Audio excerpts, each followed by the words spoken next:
नमस्कार। गिरीश गुप्ता के चैनल में आपका स्वागत है। तो पहला क्वेश्चन लेते हैं हम शरमन वोहरा जी का। और एक्चुअली ये क्वेश्चन हमने पहले लिया था, लेकिन हमसे भूल ये हो गई कि जो इन्होंने लिखा था वो हमने कुछ गलत इंटरप्रेट कर लिया। इन्होंने एक्चुअली क्रिप्टो करेंसी के बारे में पूछा था कि क्रिप्टो करेंसी क्या होती है, और हमने जवाब दे दिया था कि क्रिप्टो करेंसी की ट्रेडिंग करनी चाहिए या नहीं करनी चाहिए। तो शरमन वोहरा जी, इस भूल के लिए हमें खेद है और अब ये जवाब हम आपको देते हैं। अब शरमन वोहरा जी के बारे में एक मैं बात आपको बताना चाहूँगा। एक तो काफ़ी युवा हैं ये और बड़े मेहनती हैं। इनका और मेरा परिचय जैसे मेरा और आप सभी लोगों का परिचय उतना ही है, लेकिन मुझे दूर बैठे बैठे, इतनी दूरी के बावजूद भी मुझे इनसे बड़ा लगाव हो गया है। बड़े हंसमुख पर्सनैलिटी के हैं और बहुत हार्ड वर्किंग है। ये होजरी का बिजनेस करते हैं और इनके अनुसार ये काफ़ी देर तक सुबह जल्दी दुकान अपनी खोलते हैं और काफ़ी देर तक उस दुकान पर काम करते हैं। खुद की दुकान है इनकी। और जब ट्रेडिंग के बारे में मैंने गलती से इनके प्रश्न को गलत इंटरप्रेट करके ट्रेडिंग के बारे में इनको बता दिया, तो इनका कमेंट आया कि सर, मैं जानता हूँ कि ट्रेडिंग में जो है वो नुकसान के अलावा कुछ नहीं है। मतलब इनका जो कहने का आशय था वो ये था। और उन्होंने एक चार्ली मंगर का एक कोट भी उन्होंने लिखा अपने कमेंट में। तो चार्ली मंगर ने ट्रेडिंग के बारे में या इस तरीके जो खतरनाक इन्वेस्टमेंट्स होते हैं उनके बारे में कहा है कि मुझे तो सिर्फ ये बता दीजिए कि मेरी मौत कहाँ होने वाली है ताकि मैं वहाँ जाऊँ ही नहीं। इसका मतलब ये है कि ऐसी जगह बता दो, या ऐसी कौन सी जगह है जहाँ पर लोग ज़्यादातर शहीद हो जाते हैं, जैसे ट्रेडिंग में। उन्होंने इनडायरेक्टली, यानी चार्ली मंगर साहब ने इनडायरेक्टली ट्रेडिंग जैसी चीज़ों से दूर रहने की सलाह दी थी, या स्पेकुलेशन से ये कहें कि दूर रहने की सलाह दी थी। तो ये कोट उन्होंने भेजा। तो शरमन वोहरा जी, पहली बात तो ये है कि बहुत अच्छा लगा मेरे को आपका ये कोट पढ़ के। और जो काफ़ी सीनियर हो जाते हैं लोग, उसके बावजूद भी उनको ये समझ में नहीं आता कि ट्रेडिंग और इन्वेस्टमेंट में, ट्रेडिंग जो है उसके कुछ अलग रूल्स हैं और इन्वेस्टिंग के अलग रूल्स हैं, और लोग शौकिया तौर पर जो है ना ट्रेडिंग या स्पेकुलेशन करने लग जाते हैं। तो बड़ी अच्छी चीज़ आपने, अच्छा, ये शरमन वोहरा जी को किताबें पढ़ने का बड़ा शौक़ है। अभी रिसेंटली इन्होंने पूछा था कि कौन सी किताब पढ़नी चाहिए स्टॉक मार्केट के बारे में, और ये कहते हैं कि हर एक किताब को मैं कई बार पढ़ता हूँ ताकि उसका जो निचोड़ है मुझे अच्छे से समझ में आ जाए। उन्होंने ये भी कहा अपने बारे में कि थोड़ी बचपन में हार्डशिप देखी, इसलिए क्या हार्ड वर्क करके अपने आप को खड़ा करने के लिए मैं प्रयासरत हूँ। तो हम सब की ओर से, हमारे सारे दर्शकों की ओर से शरमन वोहरा जी, आपको दुआएं हैं कि जो ज़िंदगी में आप चाहें वो अचीव करें, और ईश्वर से भी प्रार्थना करते हैं कि आपको उचित सफलता भगवान आपको दे। तो क्वेश्चन इनका लेते हैं, जैसे कि क्रिप्टो करेंसी क्या होती है। तो देखिए, क्रिप्टो करेंसी में दो शब्द हैं, एक क्रिप्टो और एक करेंसी। अब क्रिप्टो क्या हुआ? क्रिप्टो का मतलब ये है कि कोई ऐसा कोड, ठीक है, मतलब कोड में लिखी हुई चीज़। और करेंसी का क्या मतलब हुआ? करेंसी, जो कुछ करेंसी के जितनी भी करेंसी होती है ना, कुछ गुण होते हैं, वो मैं अभी आपको बताऊंगा। तो क्रिप्टो क्यों कहा जाता है? देखिए, बात ये है कि ये जो भी चीज़ ये क्रिप्टो करेंसी है, ये एक कोड से मिलके बनी है। अब कोड कैसे? जैसे मान लीजिए आपका नाम शरमन है, तो शरमन को जैसे मैं ये कहूँ कि इसको कोड में लिखूँ, तो इस तरह कोई कॉम्प्लिकेटेड कोड बनाया जाता है कि जो एस है उसको मैं, जैसे अंग्रेज़ी में टोटल 26 अल्फ़ाबेट है, तो एस को मैं एस के बाद में गिनूँगा जेड तक, इस तरीके से कि एस प्लस 26वां लेटर आए। मतलब एस से शुरू करूँगा, एस को पहला लेटर मानूंगा और उसमें 26 ऐड करूँगा, तो लगातार जेड के बाद वापस ABCD से मैं काउंट करूँगा। तो एस में मैं 26 जोड़ दूंगा तो जो लेटर आएगा, फिर एच में जो 26 जोड़ दूंगा फिर वो जो लेटर आएगा। तो इस तरीके से जब मैं शर्मन वोहरा तक पहुंचूंगा, मतलब इसको इस सीरीज़ को कंप्लीट करूंगा, तो जो इस तरह के कॉम्बिनेशन से जो रिज़ल्ट आएगा, जो नाम आएगा ना, वो एक तरीके से कोड में लिखी हुई चीज़ है। अब इस कोड के बारे में किसको पता है? कोई तो किसी न किसी को तो पता होना चाहिए। तो जो इसका रिसिपिएंट है ना, जिसको वो भेजा जाएगा, उसको वो कोड पता होता है, उसको एक चाबी बोलते हैं, आप ये समझ लीजिए। मतलब आप ये, जैसे मैं आपको बता रहा हूँ कि भाई इसमें एस में 26 जोड़ना है आपको, तो वहाँ जब आप उस कोड को, जो आपके कोडेड चीज़ हुई, उसको डिकोड आप करेंगे, तो हर लेटर में से आप 26 माइनस करते जाएंगे। और इसी तरह की चीज़ तो कंप्यूटर की सहायता से एक्चुअली क्या है, इस तरह से एक कॉम्प्लिकेटेड कोड जनरेट किया जाता है। अब कोड जनरेट हो गया, तो ये तो कोई फिजिकल चीज़ तो है नहीं, ये तो हवा में है। जैसे इंटरनेट पे सब चीज़ें हवा में है, तो फिर अब ये करेंसी क्यों है? तो देखिए, करेंसी के कुछ गुण होते हैं। तो पहली चीज़ है एक्सेप्टेबिलिटी। तो आप अगर उस चीज़ को, यानी ये जो चीज़ बनी, ये जो क्रिप्टो करेंसी जो बनी, अगर आप इसको लेने को तैयार हैं, एक्सेप्ट कर लेते हैं कि हाँ भाई ठीक है, मैं ले लूँगा, आपके पास है तो मुझे दे दो, तो मैं ले लूँगा आपको, अगर आप उसकी कीमत मानते हैं, तो वो एक करेंसी का एक गुण ये है। जैसे नोट अपन ने चलाया, मैंने दिया, आपने मान लिया, और एक खोटा सिक्का है, वो कोई लेता नहीं है, तो वो तो एक्सेप्टेबिलिटी उसकी नहीं है। फिर एक मीडियम ऑफ एक्सचेंज है। मैं आपकी दुकान पे आया, मैंने आपसे कुछ चीज़ें मांगी, होजरी का कोई आइटम मांगा, मैंने आपको एक क्रिप्टो करेंसी दी, आपने उसके बदले में अगर मुझे सामान दे दिया, तो वो एक मीडियम ऑफ एक्सचेंज हो गया। फिर स्टोर किया जा सकता है, जैसे अपन रुपए पैसे जो हैं वो अपने तिजोरी में स्टोर करते हैं, तो इसमें एक वॉलेट होते हैं, वही कंप्यूटराइज, सब हवा में कंप्यूटराइज्ड है। मतलब कंप्यूटर सिस्टम्स में एक वॉलेट जनरेट होता है, तो वो है। कैन बी डिवाइडेड, जैसे बिटकॉइन है, जैसे ₹1 में 100 पैसे हो गए, तो जो जैसे ₹1 है और उसका डिवीज़न कर दूं तो पैसा है, तो ऐसे ही बिटकॉइन है, और बिटकॉइन के जो पार्ट में कर दूं तो सतोशी है। अब सतोशी बाय द वे वो सज्जन है जिन्होंने ये सब की शुरुआत की थी। अब आप बात ये कहेंगे कि भाई ये तो सब हवा में है, फिर ये इसकी वैल्यू क्यों ट्रेड होता है, क्यों इसकी लाखों रुपए में कीमत है? देखिए, ये सारी चीज़ें जो है ना, ये आपके और मेरे विचार के ऊपर डिपेंड करती है। आप किसी भी चीज़ की कीमत लगा सकते हैं और किसी भी चीज़ की कीमत को पैसे के रूप में डाल सकते हैं। जैसे प्राचीन काल में क्या होता था, गौधन हुआ था। गौधन मतलब गाय जो है ना, उनको धन माना जाता था। तो गाय जिसके पास जितनी ज़्यादा होती थी, उतनी उसी ऋषि मुनि को उतना अमीर माना जाता था।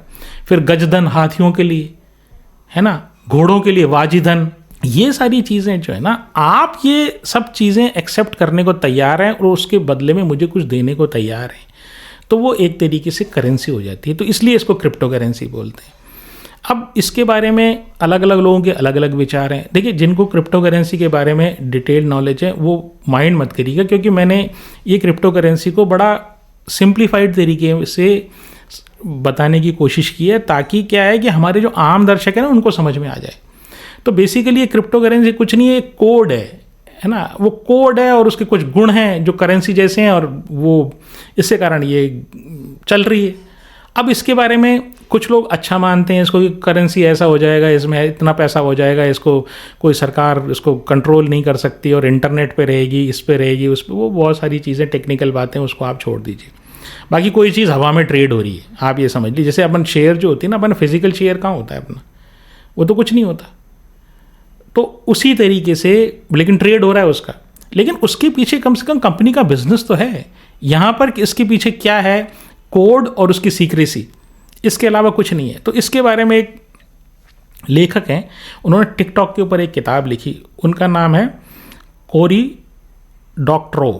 तो उन्होंने क्या कहा कि देखो, एक टिकटॉक के बारे में जो उन्होंने, लोग रील्स बनाते हैं ना टिकटॉक के ऊपर, तो उसके संदर्भ में उन्होंने कहा वो इस तरह का आपकी तरफ अट्रैक्शन, इस तरह का एक्ट करेंगे जिससे आपका ध्यान आकर्षित हो, और आप जो है ना उस बकवास चीज़ के बदले अपना असली पैसा दे देते। तो वो क्रिप्टो करेंसी के बारे में भी उन्होंने यही कहा, ये क्रिप्टो करेंसी की तरह की चीज़ है। तो क्रिप्टो करेंसी एक बकवास चीज़ है, ठीक है, जो आपका ध्यान आकर्षित करती है, और उसके चक्कर में आप उस क्रिप्टो करेंसी को ले लेते हो और असली करेंसी दे देते हो। खैर, फिर आगे शर्मन वोहरा जी एफएल इंडिया के बारे में पूछते हैं। तो देखिए, वो ये पूछते हैं कि बेसिकली इसका कोई कॉम्पिटिटर भी है क्या? तो देखिए, ये मोबाइल एड्स के बिजनेस में एफएल इंडिया, और ऐसा हो नहीं सकता ना कि मोबाइल एड्स होती हैं तो उसमें कोई कॉम्पिटिटर नहीं हो। तो लिस्टेड कॉम्पिटिटर तो देखिए एक जी एंटरटेनमेंट है जो Z5 और जी मीडिया के थ्रू जो है वो मोबाइल एडवर्टाइज करता है। एग्जैक्टली सिमिलर कंपनीज नहीं है, क्योंकि जी मीडिया और जी एंटरटेनमेंट जो है ना, ये काफ़ी सारे बिजनेसेस में है इंटरनेट से रिलेटेड में। तो ये जो है कुछ मोबाइल एड्स भी करते। फिर एक नेटवर्क 18 मीडिया है अपना, जो वो भी मोबाइल एड्स के बिजनेस में। तो ओवरलैपिंग बिजनेसेस हैं इनके, एग्जैक्टली सिमिलर बिजनेस नहीं है। लेकिन ऐसा हो नहीं, और एक कुछ प्राइवेट कंपनीज हैं जो एग्जैक्टली सिमिलर बिजनेस में, लिस्टेड में इसका एग्जैक्टली सिमिलर बिजनेस नहीं है, ठीक है ना। ओवरलैपिंग बिजनेस है, मतलब ये वाला काम जैसे जी एंटरटेनमेंट है या नेटवर्क 18 है, वो ये वाला काम भी करेंगे और भी काम करेंगे। एक्सक्लूसिवली ऐसा काम करने वाली, एफएल इंडिया जैसा काम करने वाली कोई लिस्टेड कंपनी और नहीं है, लेकिन प्राइवेट सेक्टर में है। फिर इन्वेस्टमेंट जर्नी इनका आईडी है, इनका नाम है मनोरम जीत जी, और ये मेरठ से हैं। तो ये कहते हैं कि छात्र जीवन से शेयर बाज़ार में, और इनको हमारी जो तटस्थता है ना, मतलब हम जो न्यूट्रल भाव से जो शेयर्स के ऊपर कमेंट्री करते हैं ना, वो अच्छी लगती है। तो देखिए मनोरम जीत जी, पहली बात तो आप मेरठ से हैं, तो मेरठ से तो देखिए मेरे दिमाग में दो चीज़ें आती हैं। पहली चीज़ तो ये कि वो first war of Indian independence जिसको मंगल पांडे ने स्टार्ट किया, वो मुझे बड़ा अभिभूत करता है। और दूसरी बहुत ही अनरिलेटेड है और बहुत ही मतलब कोई कंपैरिजन नहीं है दूसरी चीज़ का पहली वाली चीज़ से, लेकिन चूंकि मेरे दिमाग में आती है इसलिए मैं आपको बता रहा हूँ। वो वेद प्रकाश शर्मा के वो जासूसी नावल। मैं कभी किसी ज़माने में जब स्टूडेंट था तो मैंने इनके जो 1 से लेकर 100 तक के सारे नावल मैंने पढ़े थे, और उसमें मेरठ उस टाइम मेरे दिमाग में मतलब छाप थी मेरे दिमाग में मेरठ की। तो खैर अच्छा शहर है आपका, वहाँ शायद गजक और ये सब भी काफ़ी अच्छी मिलती है जहाँ तक मैंने सुना है। तो वो तटस्थता की जहाँ तक बात रही वो ये है कि देखिए कभी भी जो है ना, आपको पब्लिक प्लेटफॉर्म पर ऐसी बात नहीं कहनी जिसके कारण किसी का नुकसान हो जाए। आप जो दर्शक है ना उसके सामने आप फैक्ट्स रख दीजिए और लेट हिम डिसाइड, वो डिसाइड करे अपने। क्योंकि मैं कई बार ये कहता हूँ, देखिए ये कहना आसान है कि स्टॉप लॉस लगा दो, भाई स्टॉप लॉस लगवाना तो आसान है ना, लेकिन जो आदमी स्टॉप लॉस जब उसका नुकसान हो रहा होता है कैसे स्टॉप लॉस लगाएगा? वो आम आदमी की मानसिकता की बात कर रहा हूँ मैं। आप उसको दोष तो दे देते हैं, किसने स्टॉप लॉस नहीं लगाया और एक गिर गया फलाना। अरे भाई गलती हो रही है ना, उसके साथ हो रही है उससे गलती, लेकिन ये पेन किसी को ये प्लेनली कह देना कि नहीं स्टॉप लॉस लगा दो या इसको खरीद लो इसको बेच लो, किसी का पैसा, मतलब बहुत जिम्मेदारी से मैं आपसे ये बात कह रहा हूँ कि किसी का पैसा जब जाता है ना बहुत दुख होता है, उनको भी दुख होता है, और मैं बिल्कुल भी ये नहीं चाहता कि मेरे कारण से किसी का पैसा का नुकसान हो। इसलिए मैं फैक्ट्स रख देता हूँ और डिसीज़न जो है ना वो हमारे दर्शकों पे छोड़ देता हूँ। और उनको ये, जितने भी मेरे दर्शक हैं उनको ये चाहिए किसी समझदार आदमी से डिस्कशन करें, खुद पढ़ें, ठीक है। ये सीखने का प्लेटफॉर्म है। मेरा उद्देश्य यहाँ पे कुछ मेरी राय बताना है, कुछ फैक्ट्स पे प्रकाश डालना है, जिसके आलोक में आप भी थोड़ा सा रिसर्च कर लें और अपना एक डिसीज़न ले लें। डिसीज़न मैं आपकी जगह नहीं ले सकता। तो खैर मनोरम जीत जी ने कारोरो इंडिया और इंडो फार्म इक्विपमेंट के बारे में पूछा है। तो देखिए पहली चीज़ तो ये कि ये दोनों आईपीओ जो है ना, जो कारोरो इंडिया का जो आईपीओ आया ये तो 30 दिसंबर को आया, 30 दिसंबर को लिस्टिंग हुई, और जो इंडो फार्म का हुआ जनवरी 25 में लिस्टिंग हुई। तो आपने हमारा जो शुक्रवार का वीडियो देखा हुआ उसमें भी एक दर्शक ने क्यू पावर के बारे में पूछा था, तो हमने तब भी यही कहा था कि देखिए बात ये है कि ये जो इमीडिएटली जो आईपीओ आते हैं ना उनके बारे में कोई धारणा या कोई विचार देना इसलिए संभव नहीं होता क्योंकि अभी उनके रंग ढंग जो है ना वो सामने नहीं आते हैं। जैसे अपने घर में किसी कन्या का विवाह हो जाता है तो क्या है, पेरेंट्स डरते ही रहते हैं, ठीक है, इमीडिएटली तो ये कह नहीं देते नहीं नहीं नहीं बहुत अच्छी चीज़ है, ये तो मेरी लड़की तो सुखी रहेगी, राज करेगी। आशा उम्मीद करना दूसरी बात है और हकीकत से रूबरू होना अलग बात है। तो वहाँ पर जब बच्ची जाती है तब उसको पता लगता है कि असली ससुराल में क्या हाल है। तो उसको 4 महीने 6 महीने 10 महीने साल भर में उसको सब पता लग जाता है कि मेरी शादी सही जगह हुई है या नहीं हुई है।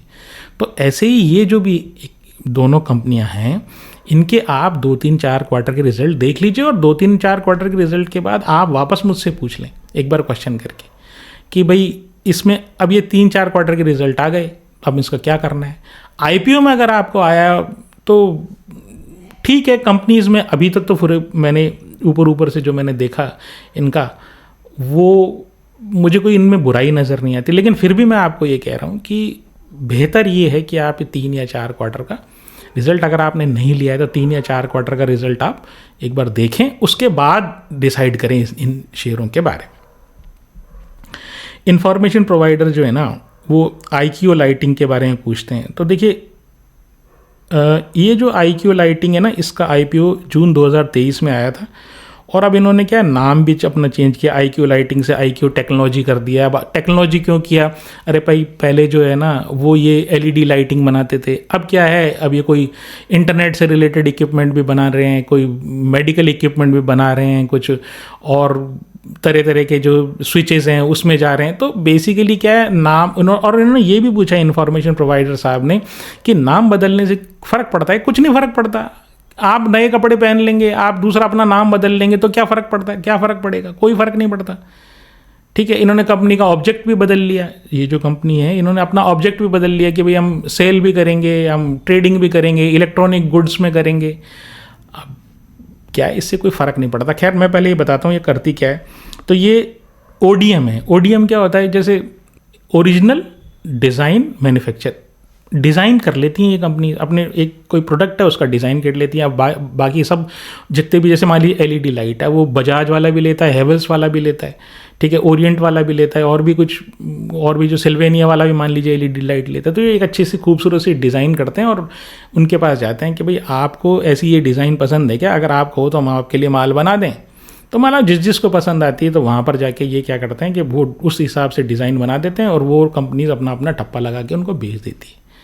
तो डिज़ाइन इनकी प्रोप्राइटरी, क्योंकि इन्होंने मेहनत की, तो ये डिज़ाइन को तो बेचते नहीं है, ये प्रोडक्ट बेच देते हैं उनके नाम से। हमारे 1 लाख पीस बना दो, तो वो बना के हेवल्स के लिए बना के दे दिया, सेवेनिया के लिए बना के दे दिया, तो हेलोनिक्स के लिए बना के दे दिया। ये सब सारे काम ये करते हैं। तो LED लाइट्स में ज़्यादातर है। फिर ये कुछ सोलर पैनल वगैरह बनाते हैं, लिथियम बैटरी बनाते हैं, USB चार्जर, अपना जो मोबाइल का चार्जर है वही बनाते हैं, कोई फ़ैन के रेगुलेटर जिससे ऑन ऑफ करते हैं अपन, वो इलेक्ट्रॉनिक वाला, वो रेगुलेटर भी बनाते हैं। डिस्प्ले लाइटिंग भी बनाते हैं, जो शोरूम वगैरह के डिस्प्ले LED का काम है ये सारा। और ODM है सारा इनका ये काम, ODM है ना। फिर ये जो है अभी इन्होंने नए प्रोडक्ट्स लॉन्च किए हैं, हेडफोन हैं, ईयरबड्स हैं, स्मार्ट वॉचेज़ हैं। एक्सपोर्ट भी करते हैं, तो एक्सपोर्ट 21% एक्सपोर्ट से रेवेन्यू आता है, डोमेस्टिक से 79% आता है रेवेन्यू। मार्केट कैप 2264 करोड़ का है, ROE 18% का है। डेट टू इक्विटी जो है वो हर 100 रुपये पे 11 रुपये का डेट है। PE 53 का है, ठीक है। 3 साल की सेल्स 27% बढ़ी है और प्रॉफिट 28% बढ़ा है। तो एक बात मुझे बताइए, आप ऐसा क्या कर रहे हो IQ लाइटिंग साहब कि मैं आपको 53 का PE दे दूं? अभी PE कैसे डिसाइड होता है ये भी अभी अब डिस्कस करेंगे, हमारे दर्शक का क्वेश्चन है। मार्च 24 में कैश फ्लो फ्रॉम ऑपरेशंस तो आपका नेगेटिव है, मतलब IQ लाइटिंग का, ठीक है। कैश कन्वर्जन साइकिल है 241 दिन का, यानी आप ये देखिए करीब 9 महीने में, ठीक है, 8-9 महीने, 8 महीने में जो है इनका पैसा, जो इन्होंने पैसा लगाया वो घूम फिर के प्रॉफिट सहित इनके पास वापस आता है। प्रमोटर की होल्डिंग जो है ना वो 72.5 है, 72.5 है। DII की होल्डिंग जो है वो 5 से घटकर 5% थी, जो अभी 2 क्वार्टर में घटकर ये 0.25%, 1.74% रह गई है। FII की नेग्लिजिबल है, 0.7% है। तो बाकी कहाँ जाएगी? बाकी पब्लिक के पास आएगी। तो पब्लिक 25% है। तो अब ऐसी बताइए इंफॉर्मेशन प्रोवाइडर जी कि ऐसा क्या इसमें लाल जड़े हुए हैं जिससे मैं इसको 53 का पी दूँ। अब पी क्यों और कैसे देना है ये भी हम डिस्कस करते हैं। हमारे एक दर्शक ने पूछा, तो कंपनी लोअर PLI स्कीम में भी है। मान लीजिए गवर्नमेंट अभी ख़त्म कर दे PLI स्कीम, फिर क्या होगा इनकी प्रॉफिटेबिलिटी का? अभी चल भी रहा था थोड़े टाइम पहले, अभी शायद जब फ्राइडे को या एक न्यूज़ आ रही थी कि शायद गवर्नमेंट PLI ख़त्म करेगी। अगर ख़त्म कर दिया तो फिर ये इनका तो शेयरों का भट्टा बैठ जाएगा। 53 का PE का कोई जस्टिफिकेशन नहीं है। अब CR पटेल साहब जो हैं वो पूछते हैं कि अगर किसी कंपनी का P/E उसके सेक्टर से कम हो तो क्या वो अच्छा है क्या? देखिए, ये P/E के बारे में बड़ी भ्रांतियाँ हैं। पता नहीं P/E को बाज़ार में क्या बना दिया गया है। सिंपल चीज़ है। देखो, P/E आप क्या हुआ, आपको एक दुकान चाहिए, अपन प्रॉपर्टी खरीदते हैं ना, तो मेरे को आपको दुकान चाहिए, तो वो आप दुकान ढूंढने लगे एक मार्केट में जाके कि भाई कौन सी दुकान मेरे को आप पर्टिकुलर काम करना है। तो उस तरह के बाज़ार में आप गए। जैसे मान लिया आपको इलेक्ट्रॉनिक्स का काम करना है, तो आपके शहर में कोई इलेक्ट्रॉनिक्स वाला बाज़ार होगा जहाँ पे इलेक्ट्रॉनिक्स की दुकानें होंगी, तो वहाँ आप गए। मान लीजिए 1 लाख रुपए में एक दुकान मिल रही है, 1 लाख रुपए के आसपास एक दुकान मिल रही है। एक जो दुकान है ना वो 25,000 में मिल रही है। तो आप क्या करते हो? आप ये देखते हो ना, यार ये सारी दुकानों की रेटें तो यार जो है 1-1 लाख रुपए, ये 25,000 में क्यों मिल रही है? तो आप उसके जाके कारणों की तलाश करते हो ना सर। वैसे ही सेम चीज़ है। अगर सेक्टर का PE बढ़ा हुआ है, इसका मतलब ये कि उसमें कुछ ऐसी संभावनाएं हैं उस सेक्टर में जिसमें उसकी अर्निंग्स आने की चांसेस हैं, या उस जिसको बोलते हैं टेलविंड्स का मतलब उसको कोई पुश कर रहा है, उस सेक्टर को में कुछ ऐसी चाल है जिसके कारण उसमें अर्निंग्स आ रही हैं या आने की संभावना है। लेकिन उसी सेक्टर का एक शेयर है जिसका कम PE है, ठीक है, सिग्निफिकेंटली कम है। क्योंकि कम का मतलब मैं ये मान रहा हूँ काफ़ी कम है, जैसे 1 लाख और 25,000 इस तरह का है। तो सेक्टर का PE मान लीजिए 80 का है और आपका ये जो है 20 का ही चल रहा है इस कंपनी में, तो वो कंपनी अच्छी नहीं हो गई। आपको उसको ढूंढना पड़ेगा कि आखिर ऐसी क्या कारण है, ऐसा क्या कारण है कि सबका जो है ना ऑन एन एवरेज जो है वो 70-80 है और इसका 20 ही है। तो जनरली क्या होता है, वो कंपनी में कुछ प्रॉब्लम होती है। वो कोने की दुकान होगी, वो कोई डिस्प्यूटेड दुकान होगी, जो भी मैंने एग्जाम्पल लिया उसकी बात बता रहा हूँ। तो उसके चक्कर में वो जो PE जो है ना, उसकी जो रेट है, आप समझ लो तो ये रेट की तरह PE की डील करो आप कि कितना दाम लगाऊंगा मैं। ऐसे उसको पहले चेक करना पड़ेगा।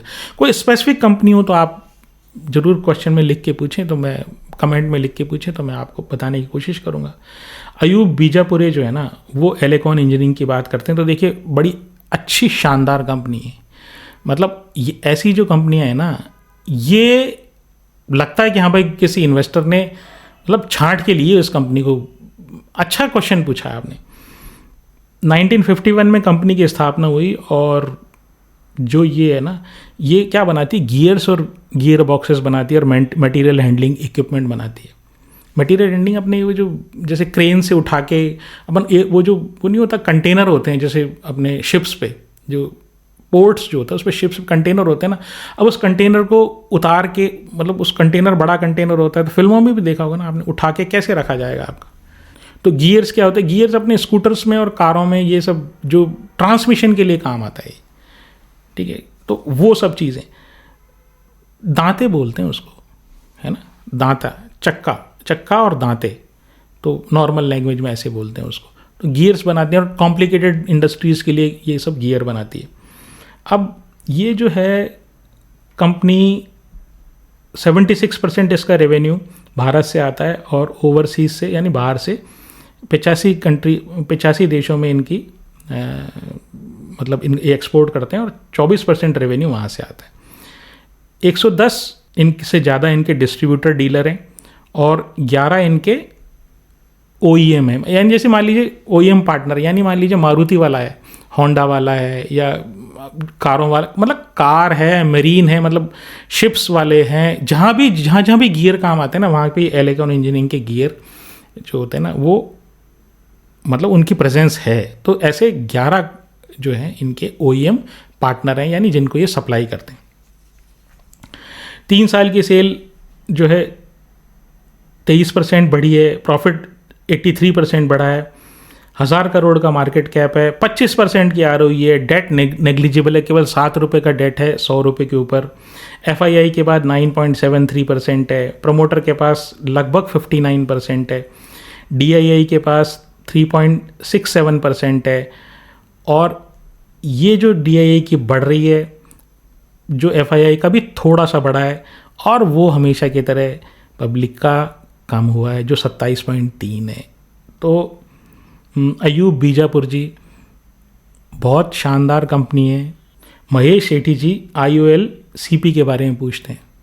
ये रिटेल की फैंसीड कंपनी है ये, और केमिकल बनाती है और API बनाती है। तो केमिकल तो आप जैसे जानते ही हैं कि कोई केमिस्ट्री से रिलेटेड जो प्रोडक्ट है, और API क्या होता है कि वो एक्टिव फार्मास्यूटिकल इंग्रेडिएंट, यानी कि जैसे अपन क्रोसिन लेते हैं तो क्रोसिन में जो दवाई है ना, एक्चुअली क्रोसिन तो ब्रांड नेम है, दवाई क्या है, पैरासीटामोल है, तो वो एक्चुअली उसको API बोलते हैं। जो दवाई का काम करने वाली चीज़ है ना उसको API। तो केमिकल से इनका रेवेन्यू 57% आता है और API से 43% आता है। एक्सपोर्ट भी करते हैं, 27% रेवेन्यू एक्सपोर्ट से आता है, 50 कंट्री में एक्सपोर्ट करते हैं, और डोमेस्टिक 73% से करते हैं। लार्जेस्ट मैन्युफैक्चरर ऑफ आइबुप्रोफेन है, वो पेन किलर जो आइबुप्रोफेन आती है वो उसके लार्जेस्ट मैन्युफैक्चरर है भारत में। और इसके अलावा ये एसिडिटी, हार्ट और शुगर के जो दवाइयाँ आती हैं उनके लिए भी ये वो API बनाते हैं। और बहुत सा इनका जो प्लांट है वो बैकवर्ड इंटीग्रेटेड है, यानी आइबुप्रोफेन बनाने के लिए जो रॉ मटेरियल चाहिए ना इनका, तो काफ़ी हद तक ये बैकवर्ड इंटीग्रेटेड है। हाँ, जो बिल्कुल शुरू में जो जहाँ से प्रोडक्ट आएगा उसके बाद दूसरा प्रोडक्ट बनेगा, ठीक है, तो ओरिजिनल जो रॉ मटेरियल है ना वो ये नहीं बनाते। बैकवर्ड इंटीग्रेटेड प्लांट है इनका, लेकिन ओरिजिनल जो इनका माल आता है, बिल्कुल बिगिनिंग वाला रॉ मटेरियल जो आता है वो चाइना से आता है। और चाइना के जो भी माल चाइना से आता है उसकी डिमांड और उसकी प्राइसेस लगातार फ्लक्चुएट होती है। और यही कारण है कि इस कंपनी की परफॉर्मेंस नहीं आती है, क्योंकि जो ये रॉ मटेरियल के प्राइसेस के ऊपर ये रॉ मटेरियल की प्राइसेस ये कंट्रोल नहीं कर सकते, तो और ये चाइना की प्राइसेस के मतलब वर्ल्ड वाइड जो डिमांड है उसके ऊपर प्राइसेस डिपेंड करती है। दूसरी बात क्या है, यहाँ पर इंडिया में जो है इनके अनुसार, इनकी कमेंट्री के अनुसार डिमांड स्लो हो रही है। दूसरी बात प्राइसिंग प्रेशर यानी कंपटीशन है, तो सब कहते हैं सस्ते में दो। अरे भाई, बल्क मटेरियल ही तो बना रहे हो आप, ब्रांड तो है नहीं जो आप कोई प्राइसिंग करोगे। तो सारी दुनिया में जो गेहूं का भाव बिक रहा है, ठीक है, मंडी में जो भाव बिक रहा है वही तो आप बेचोगे मंडी में ले जाके, तो वो स्थिति इनकी है, ठीक है। तो अब 1900 करोड़ का मार्केट कैप है, डेट टू इक्विटी 0.08% है, यानी डेट टू इक्विटी तो कोई बहुत बड़ा डेट नहीं है। PE 20 का है, वो भी ठीक है। ROE केवल 9 का है, 9% का ROE खाली। और 3 और 5 साल दोनों में जो सेल्स है वो एकदम फ्लैट है। और प्रमोटर होल्डिंग, बस इसमें खास बात यह, प्रमोटर होल्डिंग बढ़ रही है, लेकिन पब्लिक की और FII की घट रही है। DII की जो होल्डिंग है वो फ्लैट टू नेग्लिजिबल है और फ्लैट है। अब सेल्स जो है इनकी, जैसे मैंने बताया, जो 3 और 5 साल में फ्लैट सेल्स है और प्रॉफिट डाउन हो रहा है। अब सेल ही नहीं कर पा रहे, तो सेठी जी, जब आदमी कुछ माल ही सेल नहीं कर पा रहा, ठीक है, और प्रॉफिट लगातार डाउन होता जा रहा है, प्राइसिंग का प्रेशर है, रेट कम करो, रेट कम, अरे भाई कितनी रेट तोड़ूं। तो ऐसी कंपनी में बने रहने का मतलब, बने रहने के लिए तो मैं नहीं बोलूँगा कि बना रहना है या नहीं रहना, क्योंकि मैं इस बारे में और कोई कमेंट नहीं करूँगा, लेकिन कोई अच्छी कंपनी नहीं है। बट हाँ, रिटेल वाले बहुत फैंसीज हैं इसके बाद, पता नहीं क्यों।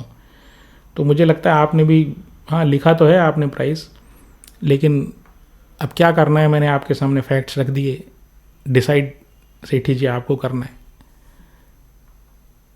एक बात मैं आपको कह दूं मेरे दर्शकों, कि यहाँ पर जितने भी शेयर्स मैंने डिस्कस किए, उसके बारे में मेरी कोई ख़रीद या फ़रोख्त की सलाह नहीं है। अगर आप मेरी से इन्फ्लुएंस होके इन शेयरों की ख़रीद फ़रोख्त करते हैं तो आपको नुकसान हो सकता है।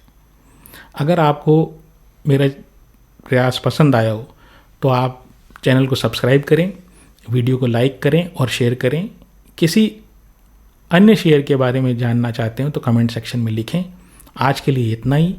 नमस्कार, धन्यवाद, जय हिंद।